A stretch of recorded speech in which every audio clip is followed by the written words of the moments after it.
Hello, my wonderful people, viewers and subscribers. Say good morning, good afternoon, and good evening. Happy Saturday. This one is the first Saturday in the month of January in the year of 2025. Everybody should join me to celebrate. Oh, you are watching the birthday boy. Today is my birthday, 4th of January 2025. Oh, kings are born on January. So if you are month of January, celebrate grace, because 2025 will be a wonderful year for each and every one of us, including those who are not January born. So let me not prioritize it that only Januaries can celebrate this year. No. So happy birthday to me. In case you are still looking at me like Anya, I am 48 years today. Maybe I'm still a young boy.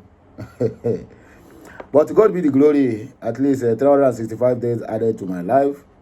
It is a thing of joy and it is a thing to celebrate. So, I need your birthday blessings at the comment section of this video. I will make the necessary post later, but now let me just give you this news as it is hot. How Mazi Nnamdi Kanu's siblings continue to mock the Biafran people's freedom struggle. What do you think about this? Yes, I read the news yesterday, but I didn't come to that interpretation of what I saw this morning. That Mazi Nnamdi Kanu brother, Prince Emmanuel Kanu, went behind and making some shady negotiations with Seyi Tinubu, that his father is going to free Mazi Nnamdi Kanu, even without the consent of his brother. So, is that a mockery, or he is only concerned about his brother? You know, this thing, it is a kind of complicating. When I saw this news this morning, I was I didn't thought of which this way. But to the best of my knowledge, I think he is more concerned, he is more concerned about his brother's safety and freedom. But the IPOB Nigeria said he is mocking them by going behind them to make a negotiation. That why didn't they confine with them before they went to such a negotiation? But the question there now is, what have IPOB Nigeria and the US done in the case of Mazi Nnamdi Kanu since he was abducted?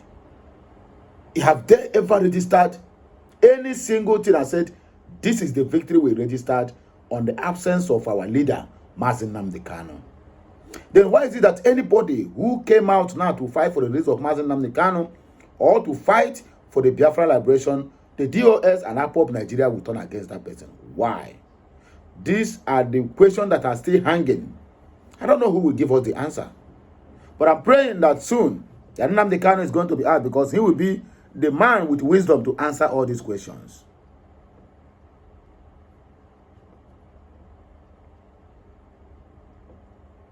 You understand? I'm still a kind of thinking about it. But I will not think it alone, because power belongs to the people. We, the Biafrans, are the ones who decide what happens. Not me, not you, and not Nnamdi Kanu, because Biafra is a spirit, and it's not someone's property. Biafra is for everybody.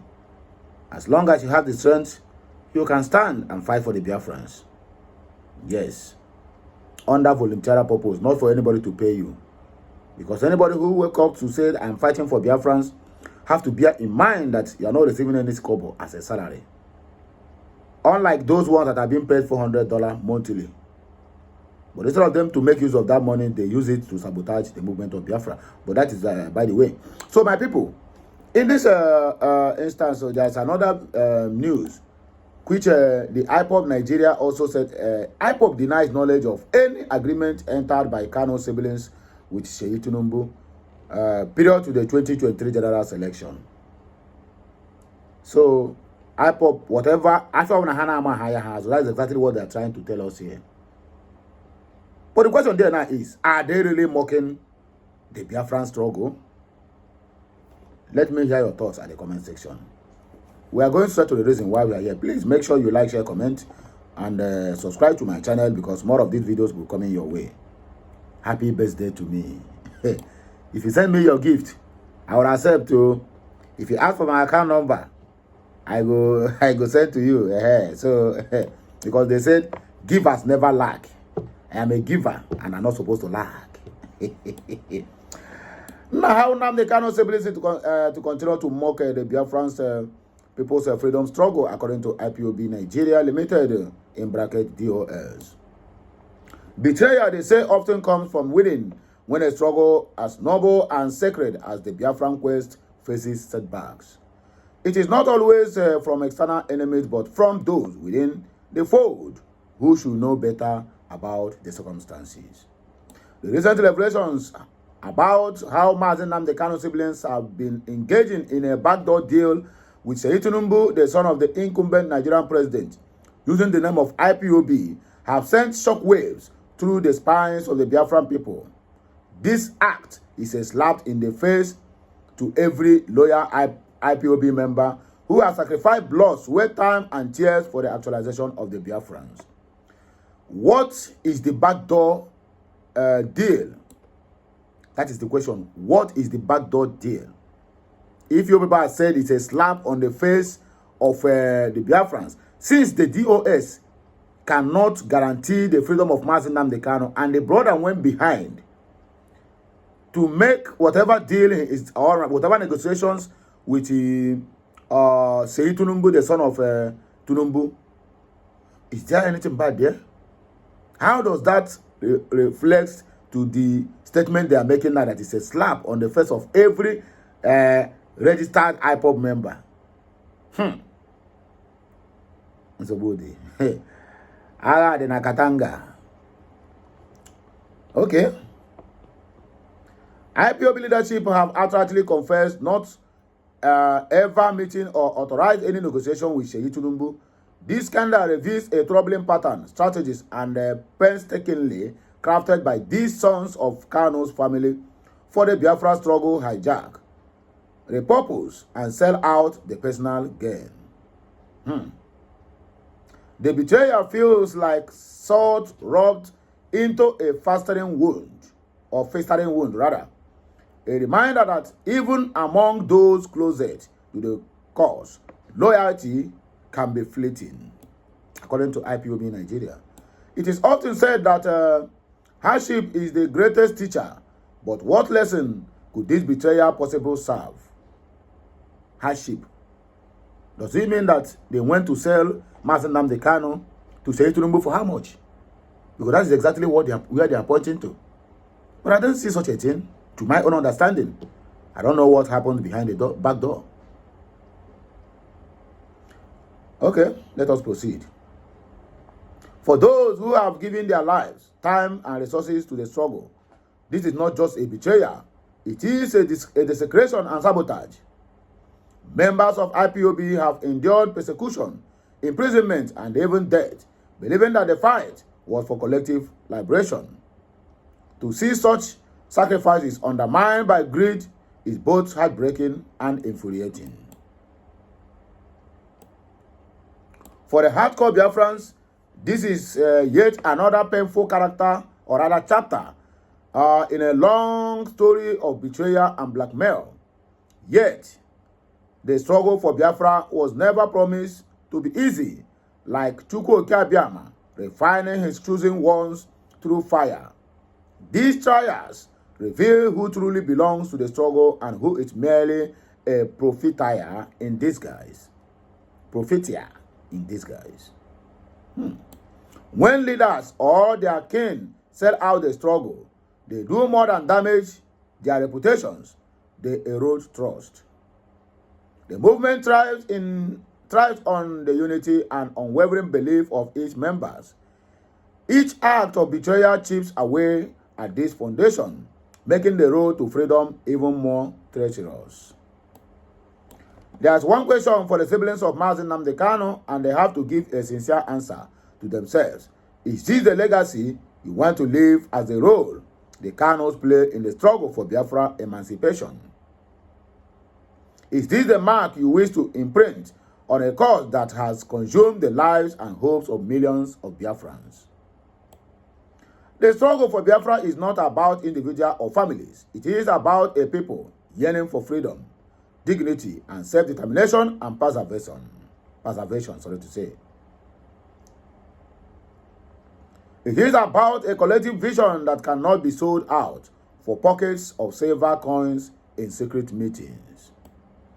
Let this be a wake-up call to every member of IPOB movement. The betrayal of a few should not shatter the resolve of many as we are moving forward. As the psalmist rightly says, those who worship other gods will increase their sorrows. Indeed, these people have worshipped other gods, the gods of our enemies, the gods of Mammoth.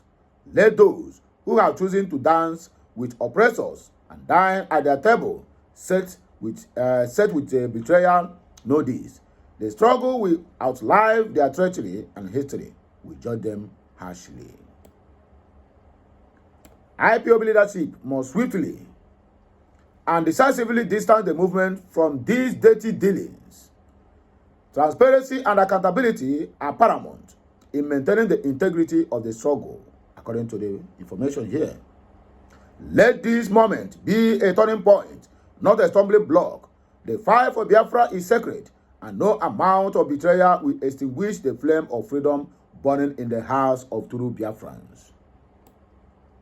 In this struggle, we may learn everything the hard way, but we learn nonetheless. The lessons are bitter, but they prepare us for the ultimate victory. Biafra is not a bargain, it is a destiny. No backdoor deal will change that. Destiny must take its full course. Family Writers Press International, presenting us with this Obonga news. Moving forward, IPOB denies knowledge of any agreement entered by Kano siblings with Sheyi Tinubu period to the 2023 general election. Members of the Kano family issued a public statement through Prince Emmanuel Kano, who laments that the Nigerian President Bola Ahmed Tinubu has failed to uphold his own end of the bargain, reached through his son, Sheyi Tinubu, and the Kano family, according to Vanguard newspapers publication of recent. The agreement entailed that the IPOB movement will maintain neutrality in the 2023 general election and not issue any civil disobedience directive against the election in the southeast, while President Bola Ahmed Tinubu will release the incarcerated IPOB leader after his victory in the 2023 general election. Following the above, the Family Writers Press International reached out to some members of the IPOB Directorate of States, DOS, on the issue, and the senior officials not only deny knowledge of the such development, but also maintain that the IPOB leadership has never and will never send any member of the Kano family as delegates or emissaries on any official duty, since they are not registered family members of the IPOB movement in the first place. Registered members. I am surprised by this news. We know some siblings of our leader have been trying to exert some control in our movement, through though they have been unsuccessful. But I must tell you that the members of the DOS, myself included, we are not aware of this said bargain, according to Imam Powerless, and will never have sent any sibling of Onyendu on such missions when we have capable hands in IPOB. So the problem here now is who go for the meeting, not because they are against the meeting. You see how the thing is being twisted. In the first news, they say it's an abomination. Then in this second news now, they come to tell us now that they are not a card-carrying member of IPOB family. In other words, they are not supposed to be the one to go for the meeting. That they have capable hands. Have you seen how these IPOB criminals are Nigeria Limited are operating? So in other words, it's supposed to be a man powerless, take a dossier or whatever, to go for the meeting, so that they will have chance to negotiate how much the Mazi Nnamdi Kanu's head worth. And they will collect money and tell them to continue to delay the young man. That is their problem now. Not even because these guys go there, but simply because the money that are being collected on that meeting, none touched their hand. So now they are revoking. We know their plan and tactics. According to them, he said, we have always stated this, that unscrupulous members of the Kano family covertly uses the IPOB member to cut deals with politicians. You get burnt at our back. And I've always maintained that such deals are not binding on our movement or decisions thereof. IPOB has publicized channels of communications through which it can be reached, and the Kano family is not one of them. You get the point now, eh? One of the senior officials said, Another IPOB senior official stated that the decision for IPOB ambivalence in the 2023 presidential elections was influenced by a variety of reasons, ranging from the concocted effort to dispel the violent malevolence of the agent provocateurs who were banking on using the name of IPOB and ESN to destabilize the elections and pin the crime on the movement, and also to demonstrate to the Igbos who were enthusiastic with Peter Obi's candidacy for the presidency under the Labour Party that the Nigerian electoral and judicial system was already configured against them, and as such, IPOB maintained neutrality to let them understand these lessons. The senior official explained that the IPOB movement received preemptive credible intelligence about the election result and rigging out of Obi. They coordinated anti-Igbo euphoria that will follow, as well as the plans by the agent provocateur to destabilize the elections and pin the crimes on IPOB. To enable the Nigerian government convince the international community on the need to designate IPOB as a terrorist group. But it is not working. When we tell you that the IPOB intelligence unit and branch are top-notch in intelligence gathering, we are not joking. Before the election, we received a number of intelligence reports that the criminals were planning to use IPOB name to cause havoc, or rather to wreak havoc, in the elections in Biafra land and pin it on IPOB.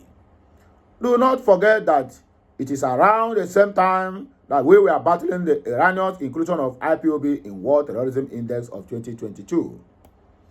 So we made the decision to stay away from the elections and even deploy units of ESN to engage in preemptive strikes against the criminals and their plans in Biafra land. Secondly, we also received high-end intel from the insiders about the election and how the result and even the beavers and electronic gadgets have been planned to be manipulated in favor of the picked candidate, Tinubu, and judging from the popular support from some Biafrans towards P2B, we decided not to interfere and let them not to be rigged out, and they will blame it on IPOB. Even before the propaganda against Igbos in Lagos started, we received the intel and we announced it partly too, but we also realized that the propaganda against Igbo in Lagos, coupled with the rigging out of P2B, will work in favor of our initiatives for our people to return their investments back home and develop substantial apathy for Nigeria central politics after the broad daylight robbery. And as you can see, it worked. There is mass return of Ndi Igbo and their businesses to the Biafra land, and patriotism to Ali Igbo is top-notch as we are talking to you right now. These are the major reasons why IPOB stayed away from the election, not because one stupid guy struck a deal with Tinubu's son. Why would a reputable institution strike an unsigned deal with the son of presidential aspirant, a French agent for that matter? French agent. Okay, so Bola Ahmed Tinubu's son now is a French agent. I'm not aware. We don't work that way, and I urge the public to disregard such news as it has nothing to do with IPOB. And even Tinubu and his son knew it had no substance, hence they did not commit to it. Our agitation for Biafra continues with our clear-cut strategies. We will continue to confront the Nigerian government in our area and place of our choosing until our leader is released and the date for Biafra referendum is issued. And on that day, no member of Kano family except the leader of IPOB will be on that table. The public should be guided properly, according to IPOB Nigeria Limited. Report by Family Writers Press International.